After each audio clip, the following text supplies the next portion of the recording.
तो अभी हम लोग आ जाएंगे अपने प्रार्थना किस तरह से करें वो देखेंगे। ठीक है, एक तो मत्ती 6:6 निकालेंगे। सिस्टर मत्ती 6:6 का 6 देखिए, फिर मरकुस 7 का 6 देखिए।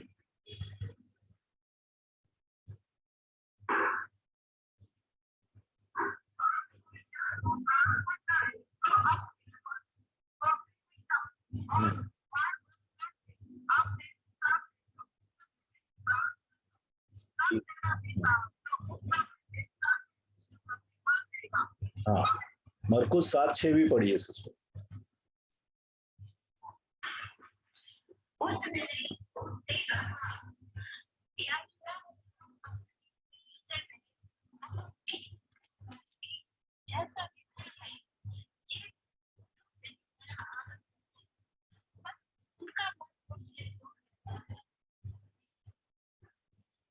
ठीक है, अभी इसमें जो है परमेश्वर का वचन हमें दो चीजें सिखाता है। एक तो जो है हमें जो भी प्रार्थना करते हैं हम लोग, तो दिखावे के लिए नहीं, हम लोग सीक्रेट में मतलब गुप्त में प्रार्थना करें। क्योंकि प्रार्थना में हम लोग परमेश्वर से अपेक्षा करते हैं, मनुष्य से हमें कुछ हम लोग नहीं चाहते हैं। लेकिन अगर हमारी अपेक्षा मनुष्य से है और मनुष्य से हमें मिल गई जो चीजें, तो फिर हम पिता से कुछ नहीं मिलेगा। अगर हम लोग पिता के पीछे हैं, हम पिता को प्रार्थना कर रहे हैं और पिता से हम लोग को, परमेश्वर पिता से हम लोग को अपेक्षा है, तो परमेश्वर को कौन सी प्रार्थना पसंद है, कौन सी प्रार्थना स्वीकार है कि लोग दिखावा नहीं करें।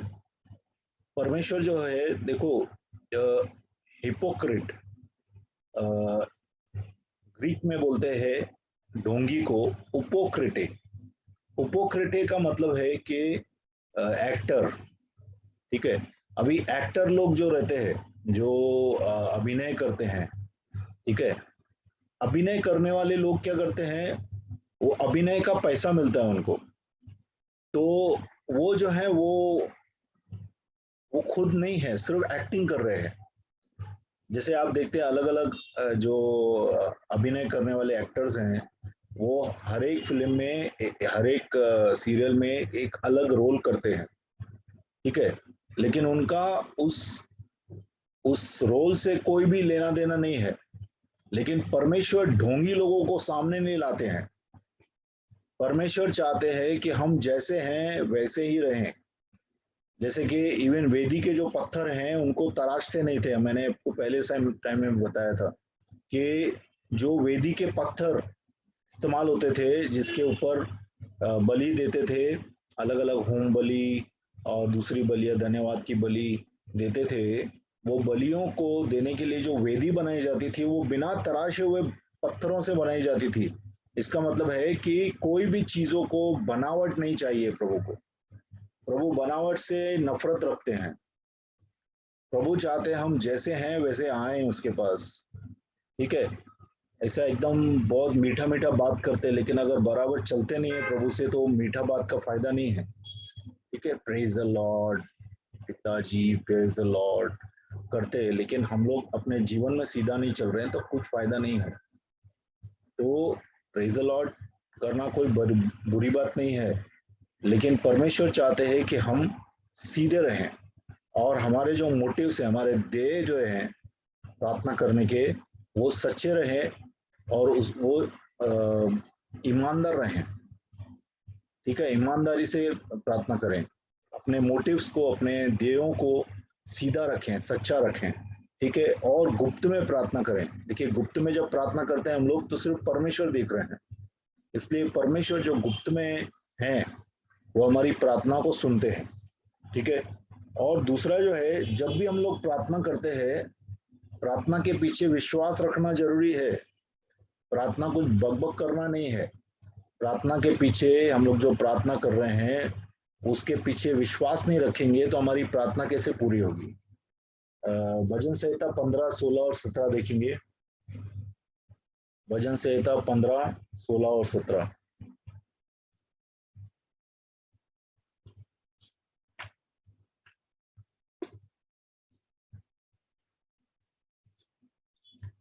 तो पढ़िए।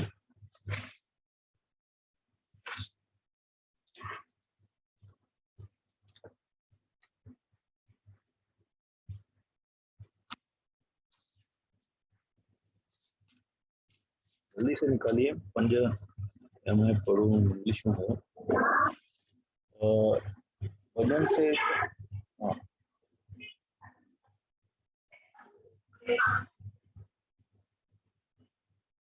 15 का 16 17 है ही नहीं, तो 15 तो, हाँ एक,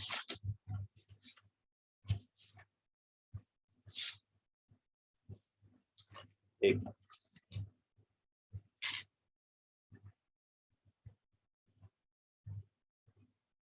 हाँ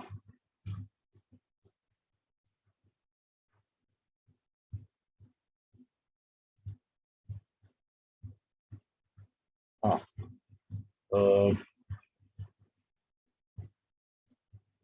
भजन संहिता 115 देखिए।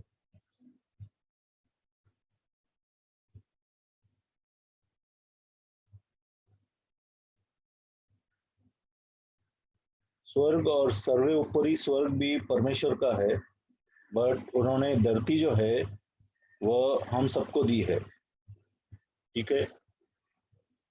और परमेश्वर को स्तुति मरे हुए लोग नहीं करते हैं। करेंगे मिर्जा?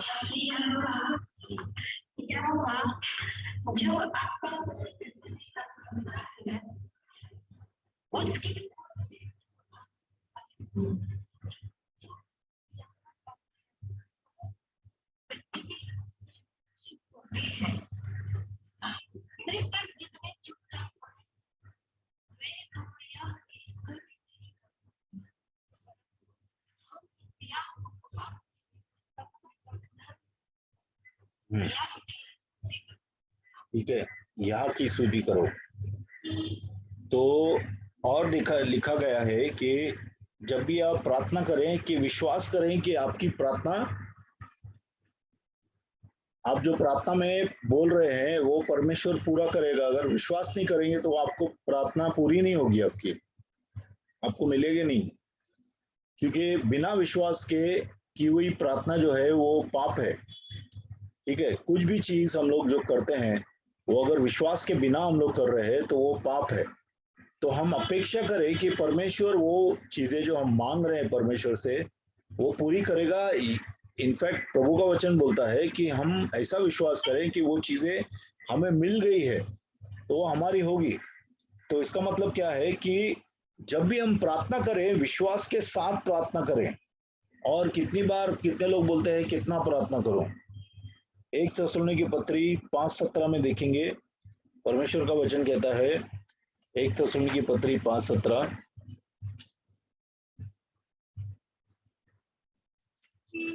बिना रुके, मेरे को लगता है बिना रुके प्रार्थना करो। हाँ हाँ, निरंतर प्रार्थना में लगे रहो, मतलब कि कुछ भी अंतर नहीं आना चाहिए, निरंतर। कोई जमाना था जब मैं प्रार्थना करने बैठता था तो आधे घंटे 1 घंटे में मैं बोलता था अभी मैं क्या प्रार्थना करूं प्रभु, सब प्रार्थना हो गया। तो प्रभु ने मुझे अन्य भाषा दिया उसके बाद में। जब अन्य भाषा में हम लोग प्रार्थना करते हैं तो लगातार प्रार्थना कर सकते हैं, लगातार हम परमेश्वर की उपस्थिति में रह सकते हैं। तो परमेश्वर का वचन कहता है कि हम निरंतर प्रार्थना करें। प्रार्थना को कोई समय नहीं है, ठीक है। अलग अलग समय पे अपन प्रार्थना कर सकते हैं, लेकिन लगातार प्रार्थना में रह सकते हैं हम लोग। लगातार हमारा जो ध्यान है परमेश्वर की तरफ लगातार रह सकता है। मैंने इतना देखा है कि जो अन्य भाषा में बहुत ज्यादा प्रार्थना करता है वो अंदर से पवित्र आत्मा की ताजगी पाता है। पौलुस इतना इतना बिजी आदमी था, बिजी अपोस्टल, प्रेषित था, प्रेरित था। कितने उसने सेवा की परमेश्वर की, दिन रात सेवा की, काम भी करता था, काम करके प्रार्थना करता था, प्रभु की सेवा करता था। और वो जो मनुष्य है पौलुस, प्रेरित पौलुस, वो खुद जो है बहुत प्रार्थना करता था अन्य भाषा में, और इतना चैलेंज करता था, लोगों को चुनौती देता था कि मैं तुम सबसे ज्यादा प्रार्थना करता हूँ। तो ऐसा होना चाहिए कि प्रार्थना में लीन रहें। आज कितना बार कितने लोगों को किसी भी कलीसिया में माइक पकड़ने में वो लोग बहुत इंटरेस्टेड रहते हैं। सब लोग सोचते हैं कि हम लोग माइक से बात करें, लेकिन परमेश्वर बोलते हैं आप माइक से बोलने वाले नहीं, प्रार्थना करने वाले बनो। क्योंकि अगर प्रार्थना नहीं, देखिए हमारे जो भी चीजें हैं वो प्रार्थना के द्वारा ही चलाई जानी चाहिए। हम लोग जो भी चीजें करते हैं, आपका काम, आपका धंधा, आपका जॉब, आपका मिनिस्ट्री, आपका गाना, आपका प्रीचिंग, आपका लोगों को सुसमाचार देना, सब कुछ प्रार्थना के द्वारा होना चाहिए। अभी यीशु मसीह का देखिए जीवन कैसा था। उनकी मिनिस्ट्री कितना साल थी? 33.5 साल, बराबर। प्रभु ने 30 साल तक काम किया, फिर 33.5 3 साल उन्होंने टीचिंग किया, मिनिस्ट्री किया, सेवा किया, और 33.5 साल में वो फिर क्रूस पे चढ़ गए। और उसके बाद से लेके आज तक प्रभु प्रार्थना कर रहे हैं, बराबर, लगातार प्रार्थना कर रहे हैं। यीशु आज तक हमारे लिए, सब लोगों के लिए प्रार्थना कर रहे हैं। ठीक है। इब्रू 7:25 निकालेंगे।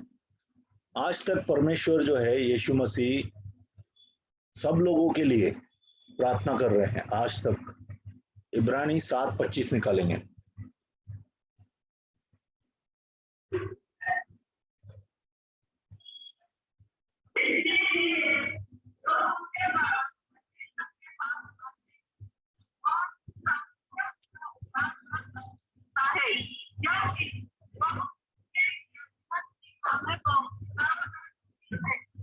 हाँ, वो जीवित इसके लिए है। देखिए पुनरुत्थान हो गया ना प्रभु का, पुनरुत्थान हो गया। ठीक है, अभी प्रभु कभी मरने वाले नहीं है। और प्रभु मरे किसके लिए थे? हमारे पापों के लिए मरे थे। सिर्फ पापी इंसान को मौत आती है, जिसने पाप नहीं किया उसको मौत नहीं आती है। तो यीशु मसीह मर ही नहीं सकते थे कभी भी, लेकिन उन्होंने हमारे लिए मौत से ही, क्योंकि हमारा पाप अपने ऊपर लिया। तो आज वो जो जिंदा है, तो किसी के जॉब करने के लिए जिंदा नहीं है, किसी कंपनी में जाके उनको हाजिरी नहीं लगानी है, या स्वर्ग में उनको नाम नहीं बढ़ाना है। वो सिर्फ एक चीज के लिए जिंदा है कि हम सब बचाए जाएं और हम सब स्वर्ग में आए। इसके लिए निरंतर परमेश्वर, जो खुद परमेश्वर हैं यीशु मसीह, वो हमारे लिए निरंतर प्रार्थना करते हैं, हर रोज प्रार्थना कर रहे हैं। तो प्रार्थना कितना है देखिए, इतना सालों का प्रार्थना और सेवा 3.5 साल की। हमारा भी ऐसे ही होना चाहिए, हम लोग बहुत प्रार्थना करना चाहिए, और मिनिस्ट्री जो है उसमें से निकलनी चाहिए। हमारी सेवा या हम लोग जो भी कर रहे हैं, देखो सेवा सब कुछ है। अगर आप जो काम कर रहे हैं, घर पे काम कर रहे हैं, वो लोग भी सेवा कर रहे हैं। ठीक है, जो बाहर जाके काम कर रहे हैं वो भी सेवा कर रहे हैं। और जो परमेश्वर की पूरी तरह से सेवा कर रहे हैं, सिर्फ प्रचार में से प्रचार की सेवा कर रहे हैं। एक मिनट जरा, बैटरी डाउन। कोई ओके। तो तो इस तरह से सेवा, हमारी सेवा जो है वो निकलनी चाहिए हमारी प्रार्थना के जीवन से। बहुत ज्यादा प्रार्थना करने के बाद हम सेवा करते हैं। थोड़ा समय सेवा, लेकिन बहुत समय प्रार्थना होनी चाहिए, क्योंकि प्रार्थना से हमें बल मिलता है कि हम क्या करें। एक एक चीज के लिए परमेश्वर हमें तैयार करता है। ठीक है, तो प्रार्थना से हम तैयारी करते हैं, प्रार्थना से हमारी पवित्र आत्मा हमारे अंदर भरती है। भी हम सब लोग बोलते हैं ना कि हम लोग को प्रार्थना में ये पवित्र आत्मा से भरना है। पवित्र आत्मा से कैसे भरेंगे आप? जब आप प्रार्थना में बैठते हैं तो पवित्र आत्मा आपको भरता है, आपकी आत्मा को पवित्र आत्मा अभिषेक से भरता है। और बिना अभिषेक के हम लोग कुछ नहीं कर पाएंगे, बिना अभिषेक के कोई भी चीज नहीं कर पाएंगे। अभिषेक की सबको जरूरत है, और अभिषेक के लिए प्रार्थना की जरूरत है। इसके लिए प्रभु का वचन कहता है कि खुद को पवित्र आत्मा से भरो। इसका मतलब है लगातार निरंतर प्रार्थना में रहो। तो निरंतर प्रार्थना करना है, बिना रुके प्रार्थना करना है। और कितने लोग बोलते हैं, अच्छा पास्टर हम लोग कैसे प्रार्थना करें? कैसे भी प्रार्थना कर सकते हैं। आप घुटने पे प्रार्थना कर सकते हैं। ऐसा नहीं है कि घुटने पे प्रार्थना करेंगे तो वो ही पूरी होती है। प्रार्थना आपका दिल कैसा है परमेश्वर से उसके ऊपर है। परमेश्वर की इच्छा के अनुसार, परमेश्वर के वचन के अनुसार वो प्रार्थना पूरी होती है। अभी जैसा दानियल है, दानियल कैसा प्रार्थना करता था 6:10 में, देखिए दानियल 6:10 निकालेंगे।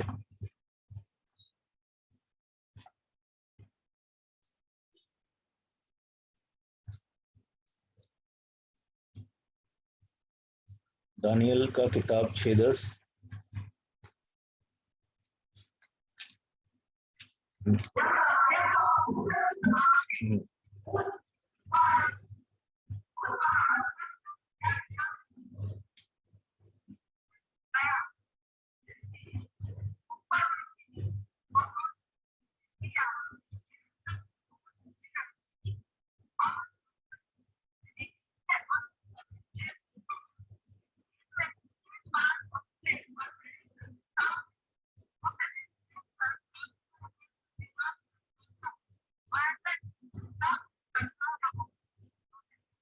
ठीक है, तो घुटने टेक कर वो प्रार्थना करता था। दानियल क्या करता था? घुटने टेक कर प्रार्थना करता था। अभी घुटने टेकने से क्या होता है?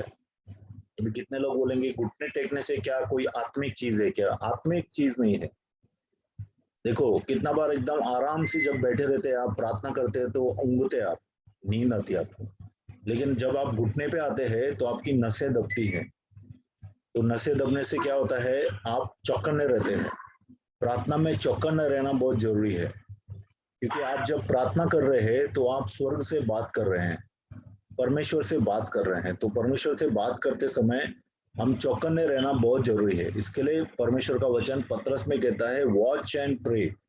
इसका मतलब है चौकन्ने रहकर प्रार्थना करो, नींद में प्रार्थना मत करो। कितने लोग नींद में सो जाते हैं, प्रार्थना करते करते सीधा डुबकी ले लेते हैं, सो ही जाते हैं।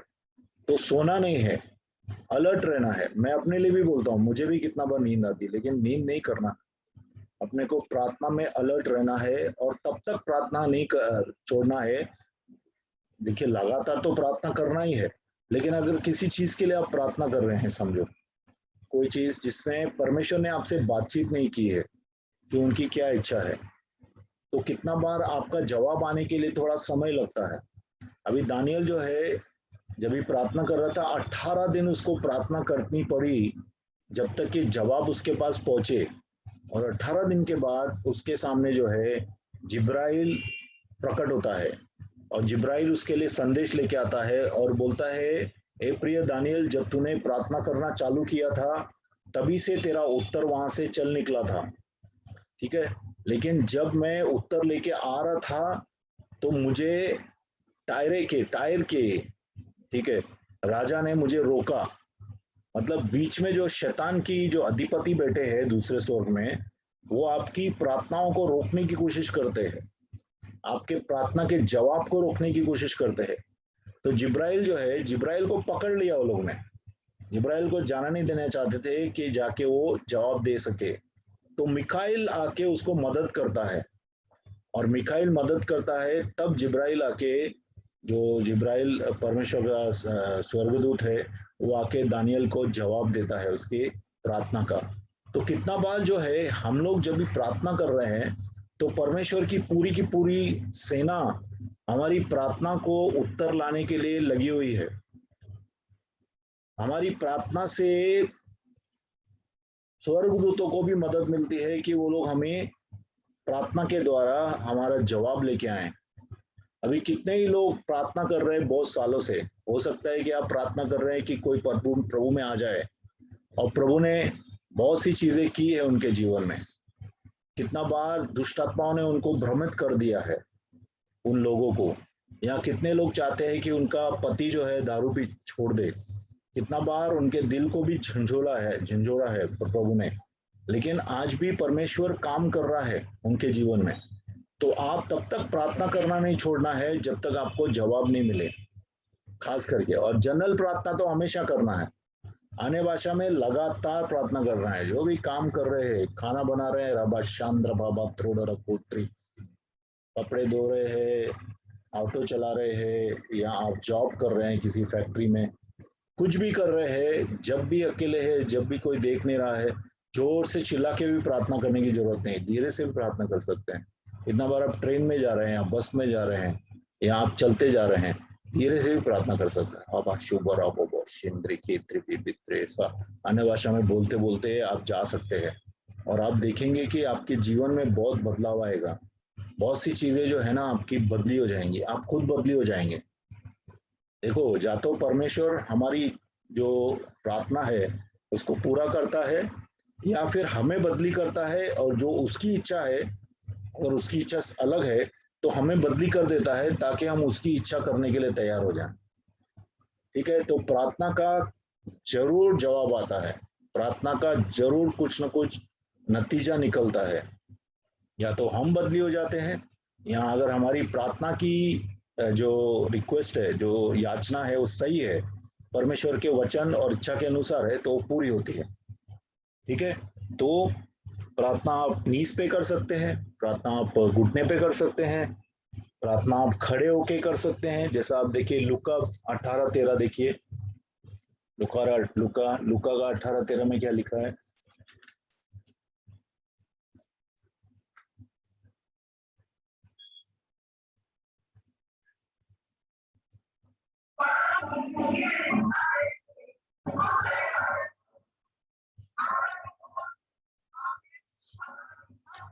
हम्म,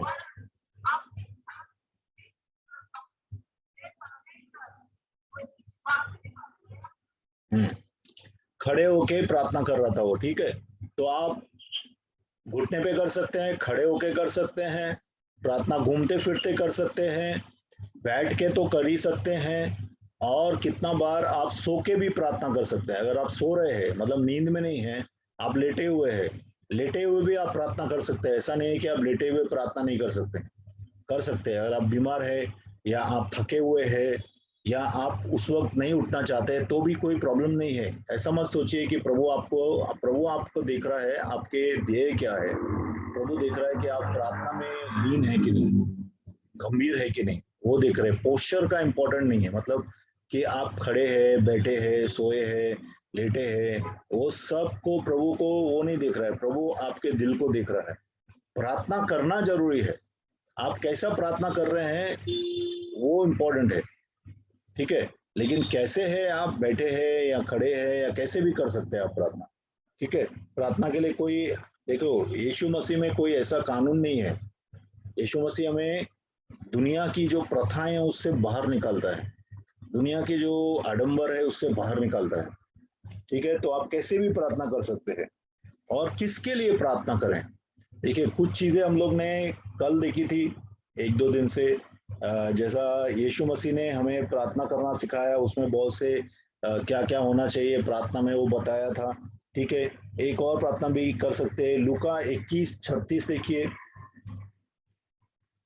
लूका 21:36 देखिए।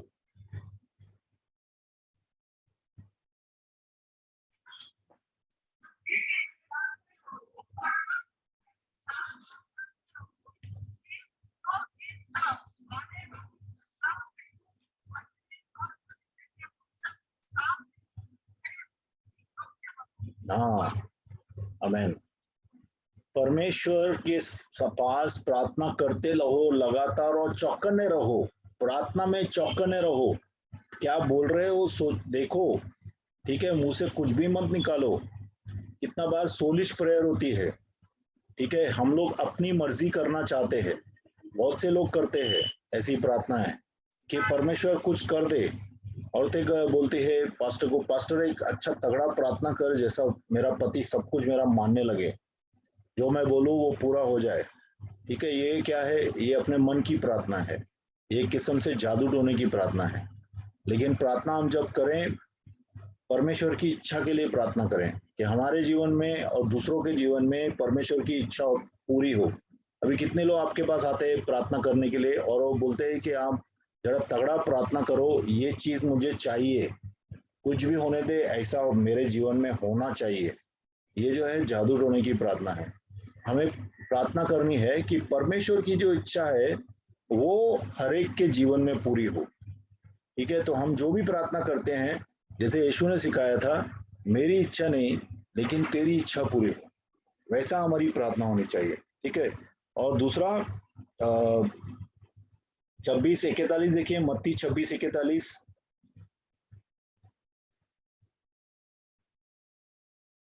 मत्ती का 26:41 देखिए।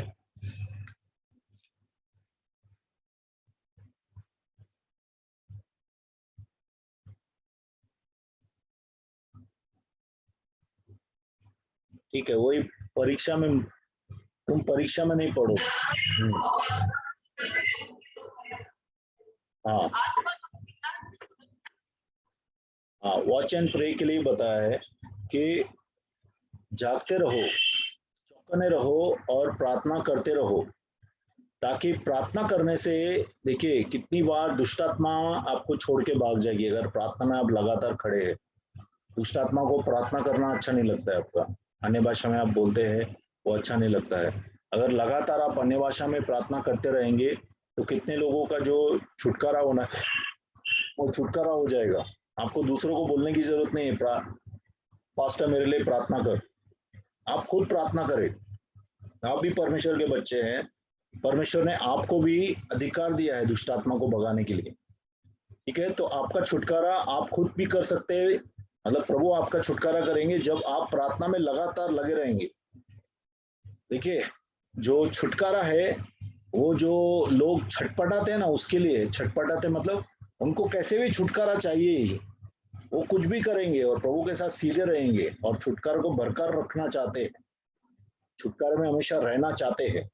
ऐसे लोगों को छुटकारा मिलता ही है, क्योंकि प्रभु जो है, जो बच्चे उसकी इच्छा करना चाहते हैं उनको बराबर छुटकारा देता है प्रभु।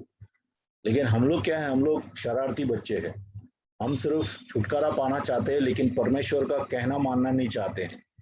ठीक है, उसकी इच्छा में चलना नहीं चाहते हैं, हम सिर्फ तकलीफ से बाहर आ जाएं बस, ये जो तकलीफ हो रही है वो निकल जाए, मैं वैसे ही रहूंगा। तो आपका छुटकारा हमेशा कैसा चलेगा? इसके लिए सही मोटिव से पवित्र बनने के लिए प्रार्थना करें। ठीक है, परमेश्वर हमें पवित्र करता है लेकिन हम परमेश्वर से मांगना चाहिए ताकि हम पवित्र रहें। ठीक है, और किसके लिए प्रार्थना करना है? लूका 10:2 देखिए, लूका 10:2 निकालिए।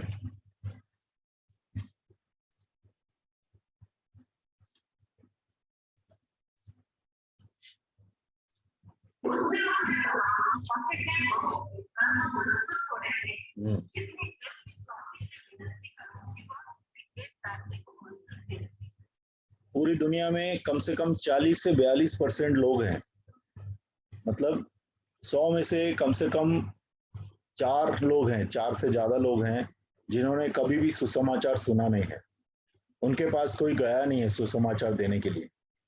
तो इन लोगों को कौन जाएगा? क्योंकि मजदूर बहुत कम है। आप बोलेंगे अरे पास्टर लोग तो बहुत है, अगुए लोग भी बहुत है, फिर कैसे? बहुत से गांव हैं जहाँ पे सुसमाचार नहीं पहुंचा है, बहुत से ऐसे ऐसे इलाके हैं पूरे दुनिया में जहाँ पे सुसमाचार नहीं पहुंचा है। इसके लिए प्रभु का वचन कहता है कि वर्कर्स के लिए प्रार्थना करो कि प्रभु कामगार को भेजे। देखिए, प्रभु को कामगार चाहिए, प्रभु को मैनेजर नहीं चाहिए। हर एक आदमी दूसरे को भेजना चाहता है कि तुम तैयार होके जाओ। प्रभु का वचन बोलता है कि तू जा, है ना? जब यशाया के समय प्रभु बोलता है कौन हमारी तरफ से जाएगा, कौन जाके बोलेगा, तो यशाया नहीं बोलता है अरे मेरा एक दूसरा है जूनियर पास्टर उसको भेजते हैं, वो बोलता है प्रभु मैं जाऊंगा, मैं तैयार हूँ, मैं जाऊंगा। उसी तरह से हम लोग को प्रार्थना करना है कि ज्यादा से ज्यादा वर्कर को भेजे प्रभु, जो काम करते हैं, परमेश्वर के राज्य में काम करते हैं और कितनी नीचे जा सकते हैं, जो जो नम्र बन के परमेश्वर के साथ काम करने के लिए तैयार हैं। ऐसे लोग चाहिए प्रभु को, ऐसे लोग जो हैं खेती में से बहुत सा फल लेके आते। देखिए, आप खेती करने वाले जो किसान हैं, वो किसान क्या करते हैं? पैरों को हाथों को गंदा करते हैं, बराबर बराबर फसल लेके आते हैं, फसल को कटाई करते हैं, दिन रात बारिश में, धूप में, सर्दी में, सब में, हर एक मौसम में वो खड़े रहते हैं और वो फसल काट के लेके आते हैं। ऐसे मजदूर परमेश्वर को चाहिए। तो हम क्या क्या करें? हमें मजदूरों के लिए प्रार्थना करना है, परमेश्वर के राज्य में, परमेश्वर के खेत में कौन जाके काम करे, इसके लिए हम प्रार्थना करना है कि प्रभु भेजे। क्योंकि खेती का जो मालिक है वो कौन है? वो प्रभु है। खेती का मालिक कोई अगुआ या कोई पास्टर या कोई मिनिस्टर या कोई अपोस्टल या फाइवफोल्ड मिनिस्ट्री नहीं है। हम सब लोग वर्कर लोग हैं, और वर्कर को, कामगार को प्रभु भेजना चाहिए ना। खेती अपने, जो खेत का मालिक है वही खेती में बेचता है, कामगार के, कामगार खुद ही चले जाते हैं, खेती का मालिक बेचता है। तो हम प्रार्थना करना है कि परमेश्वर आप बहुत से कामगारों को, बहुत से मजदूरों को भेजे आपकी कटाई करने के लिए, आपके खेतों में जाके कटाई करे। इस पूरी दुनिया जो खा रही है पी रहे है प्रभु यीशु का, लेकिन सब जा रहे हैं नरक में। तो प्रभु चाहता है इन सबको बचाएं, और प्रभु यीशु के साथ मिलके हम उसके को वर्कर होके, उनके साथ सहभागी होके हम काम करें। और हम प्रार्थना करें कि बहुत से वर्कर ज्वाइन हो जाएं, बहुत से लोग परमेश्वर की सेवा में आए। हम लोगों को प्रार्थना करना है, ठीक है? जबरदस्ती नहीं करना है किसी को। जिसको प्रभु बुलाएगा प्रभु बोलेगा उसको, ठीक है? लेकिन हम लोग प्रार्थना करना है कि लोग प्रभु मजदूरों को भेजे सुसमाचार फैलाने के लिए। और क्या प्रार्थना करना है? 1 तिमोथी 2:1 और 2 देखिए, जो आजकल हम लोग कर रहे हैं, पहले भी करते थे। 1 तिमोथी 2 का 1 और 2 देखिए सिस्टर।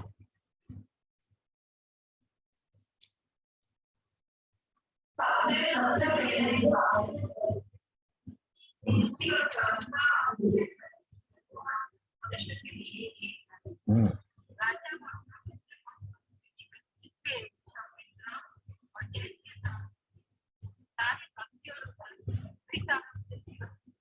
ठीक है। हम लोग को प्रार्थना करनी है अपने सब जो भी लीडर हैं, अपने जो भी गवर्नमेंट के ऑफिशियल हैं, जो भी आज मिनिस्टर लोग हैं, उन सब के लिए हम लोग को प्रार्थना करनी है। हमारे नगर सेवक जो है, हमारे इलाके में जो म्यूनिसिपल कॉरपोरेटर है, वो सब लोग के लिए हमें प्रार्थना करनी है। क्यों? क्योंकि वचन कहता है कि हम इन सब के लिए प्रार्थना करनी है, इनके लिए निवेदन करना है, इनके लिए धन्यवाद करना है। तो क्या होगा? इससे हम एक शांतिपूर्ण जीवन बिता सकते हैं, ऐसा वचन कहता है। देखिए, अगर आपके ये सब जो भी मंत्री लोग हैं ये सही काम करें, तो हमारे जीवन में, हमारे मुल्क के अंदर, हमारे देश के अंदर एक शांति आएगी, समृद्धि आएगी, क्योंकि सब जो मंत्री है बराबर काम करेंगे। इसके लिए हमको प्रार्थना करनी है। हमेशा याद रखिए, मैंने एक चीज सीखी है प्रभु से। जो प्रार्थना के योद्धा होते हैं ना, वो वो एक्चुअली रूलर होते हैं, वो राजा होते हैं। क्यों? क्योंकि वो प्रभु को बोलते हैं, और प्रभु उनके द्वारा बहुत से कार्य करते हैं धरती के अंदर। तो वो परमेश्वर को छू सकते हैं, अपनी प्रार्थना के द्वारा परमेश्वर को छूते हैं, और परमेश्वर जो है उनकी प्रार्थना के द्वारा बहुत से काम धरती पे करते हैं। इसके लिए हम लोग को अपने अगुओं के लिए, अपने नेतागण के लिए, अपने जो भी पॉलिटिकल पार्टी के, कोई भी पॉलिटिकल पार्टी हो, कोई भी राजनेता हो, जो मंत्री है, उन सब मंत्रियों के लिए प्रार्थना करना है। जैसे हमारे जो चीफ मिनिस्टर हैं, चीफ मिनिस्टर का पूरा कैबिनेट है, अपने म्यूनिसिपल कॉर्पोरेट हैं, नगर सेवक हैं, इन सब के लिए हम लोग को प्रार्थना करनी है, क्योंकि परमेश्वर का वचन कहता है, ताकि हम एक शांतिपूर्ण जीवन व्यतीत करें। लूका 6:28 निकालेंगे। लूका 6:28 निकालेंगे।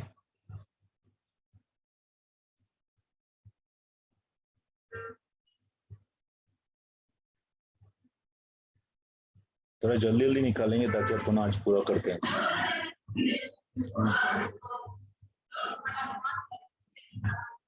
हाँ, अपने दुश्मनों के लिए, जो आपका अपमान करते हैं, जो आपके साथ द्वेष रखते हैं, उनके लिए खास प्रार्थना करें, उनके लिए याद करके प्रार्थना करें, ठीक है? हम लोग क्या करते हैं? अपने दोस्तों के लिए प्रार्थना करते हैं, अपने रिश्तेदारों के लिए प्रार्थना करते हैं, अपने सगे संबंधियों के लिए प्रार्थना करते हैं, लेकिन हम अपने दुश्मनों के लिए कभी प्रार्थना नहीं करते। लेकिन जो सच में मसीह में है, वो अपने दुश्मनों के लिए प्रार्थना करेंगे, क्योंकि वचन में लिखा है, अपने दुश्मनों के लिए प्रार्थना करो, उनको आशीष दो, जो आपसे द्वेष करते हैं उनको आशीष दो, उनके साथ अच्छा चलो, तो आप देखेंगे वो पलटी हो जाएंगे, वो बदली होंगे। ठीक है, वो बदली होंगे और उससे जो है आपका जीवन भी बदली होगा, क्योंकि आपके अंदर परमेश्वर का प्रेम आएगा। क्योंकि परमेश्वर के प्रेम के बिना हम दुश्मनों को प्रेम नहीं कर सकते। परमेश्वर के प्रेम के बिना हम दुश्मनों के लिए प्रार्थना नहीं कर सकते। इसके लिए अपने दुश्मनों का खास करके अपनी लिस्ट में, प्रार्थना की लिस्ट में अपने दुश्मनों का नाम लिखें। और प्रार्थना कैसा करेंगे उसको? प्रभु तू इसको देख लेना, मैं इसको क्षमा करता हूँ। ऐसा नहीं है। इतने लोग क्या करते हैं कि प्रभु तू मेरा दुश्मन को तू देख लेना, मैं उसको क्षमा करता हूँ। ऐसा नहीं प्रार्थना करें। आप बोले प्रभु मैं उसको क्षमा करता हूँ और तू उसके ऊपर आशीष भेज। मेरा जो भी दुश्मन है उनके ऊपर तू आशीष भेज, उसका भला हो, उसका अच्छा हो, उसके ऊपर तेरा अनुग्रह आए। ऐसा प्रार्थना करें। देखिए ऐसी प्रार्थना करेंगे ना तो आप देखेंगे बहुत ज्यादा चीजें बदली हो जाएंगी आपके जीवन में।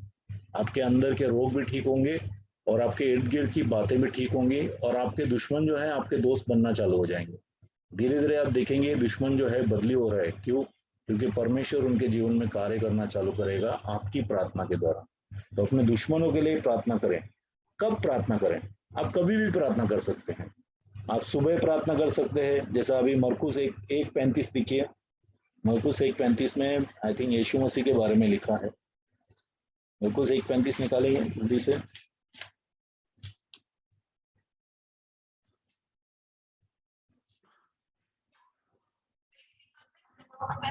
हाँ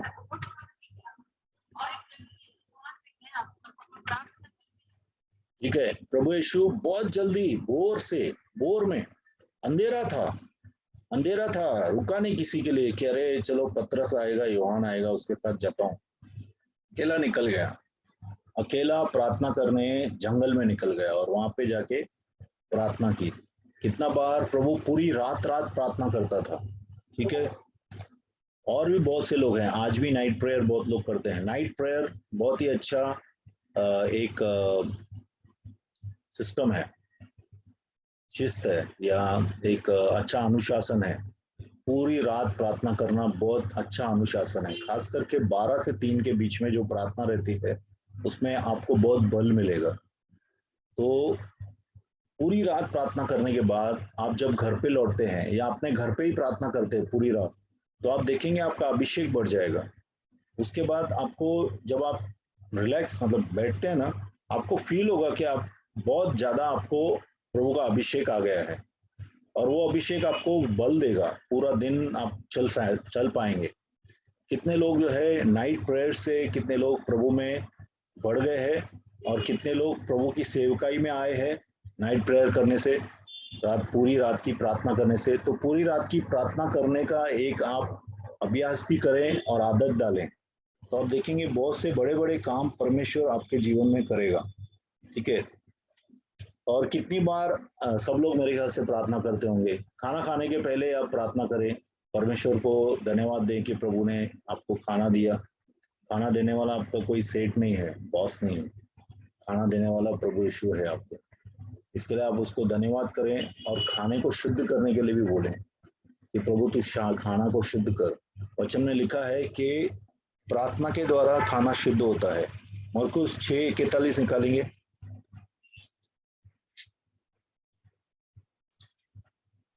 मरकुस 6:41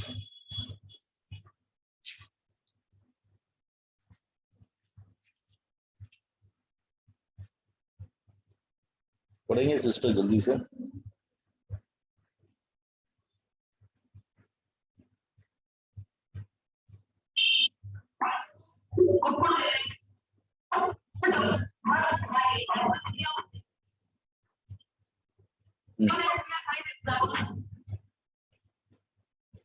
ठीक है, उन्होंने धन्यवाद दिया, प्रभु यीशु ने धन्यवाद दिया और मछली को और रोटियों को तोड़ के बांट दिया। तो धन्यवाद देना बहुत जरूरी है। खाना देने वाला प्रभु यीशु है हमें, तो हमें रोज जो भी चीज आपको मिलती है उसके लिए धन्यवाद दें, परमेश्वर को धन्यवाद दें।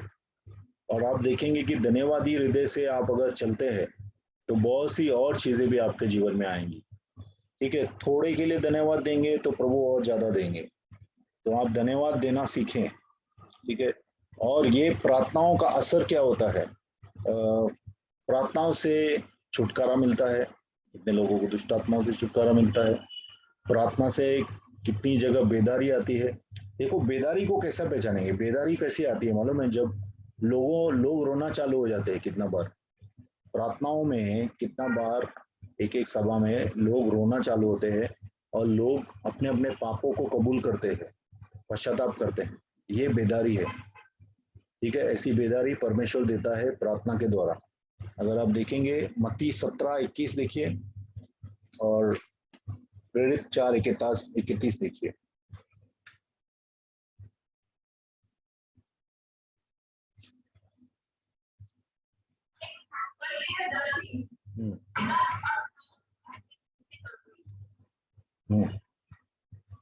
ठीक है, ये छुटकारा है।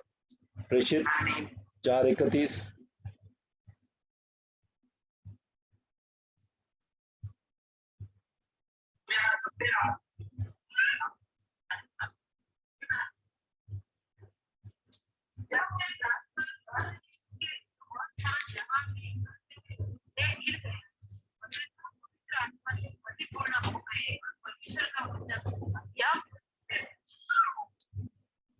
जब आप प्रार्थना करते हैं तो आप आत्मिक स्थानों में पहुंच जाते हैं, मतलब आप आत्मा में आ जाते हैं, ठीक है।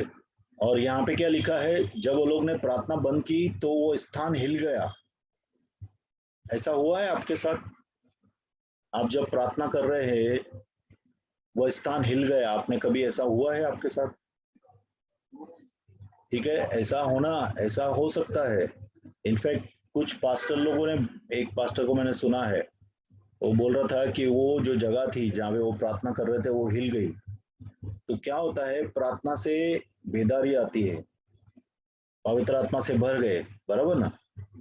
वो जगह हिल गई और पवित्र आत्मा से भर गए। जब आप पवित्र आत्मा से भर जाते हैं तो सबसे पहला तो पवित्र आत्मा जो गंदगी है वो साफ करता है, जो भी आपकी पाप है वो उजागर करता है आपको, और आप उसकी कबूली करते हैं और छोड़ देते हैं, ठीक है। उसके बाद में परमेश्वर कितने और दानों को उड़ेलता है, ठीक है। बहुत से दानों को प्रभु अपने 9 दान उड़ेलता है। तो इस तरह से बेदारी आती है। तो प्रार्थना करने से हमें छुटकारा और बेदारी मिलती है, ठीक है। कल हम लोग देखने वाले हैं, देखते हैं फास्टिंग के ऊपर। एक तो उपवास के ऊपर प्रार्थना हम लोग देखेंगे, उपवास कैसा करना चाहिए और मध्यस्थी कैसे करने चाहिए, ठीक है। ये दोनों हम लोग देखेंगे। आइए हम लोग प्रार्थना करते हैं। Let's end here. पिता परमेश्वर, हम लोग आपके पास आते हैं पिता। आज जो जो हम लोग ने सीखा है प्रभु, विश्वास करते कि सब लोग ने लिखा है प्रभु, सब लोग के ध्यान में है। और प्रभु इन वचनों को फिर से जाके देखने के लिए हमें उत्साहित कर पिता। और प्रभु हमें प्रार्थना वीर बना प्रभु, हमारे ऊपर प्रार्थना की चद्दर आने दे प्रभु, ताकि लगातार हम प्रार्थना में रहें। क्योंकि तू चाहता है ऐसे लोग, ऐसी सेना तैयार हो जो प्रार्थना करने वाली हो प्रभु। तो क्योंकि प्रार्थना के बिना कोई मसीह जीवन नहीं है, प्रार्थना के बिना कोई प्रचार नहीं है, प्रार्थना के बिना कोई बेदारी नहीं है, प्रार्थना के बिना कोई छुटकारा नहीं है। इसके लिए प्रभु हमें प्रार्थना करना सिखा और प्रार्थना में लीन बनना सिखा पिता। और हमारी प्रार्थना चौकन्ना होके रहे पिता, चौकन्ना होके हम लोग प्रार्थना करें पिता परमेश्वर। धन्यवाद करते प्रभु हर एक को प्रभु, जो भी यहाँ पे अभी मीटिंग में है, और प्रभु जो जो इस मैसेज को सुनेगा प्रभु, उन सब के अंदर तेरी बेदारी आने दे पिता। धन्यवाद करते हैं प्रभु, यीशु मसीह के नाम से मांगते हैं, आमीन। Yes, over to you.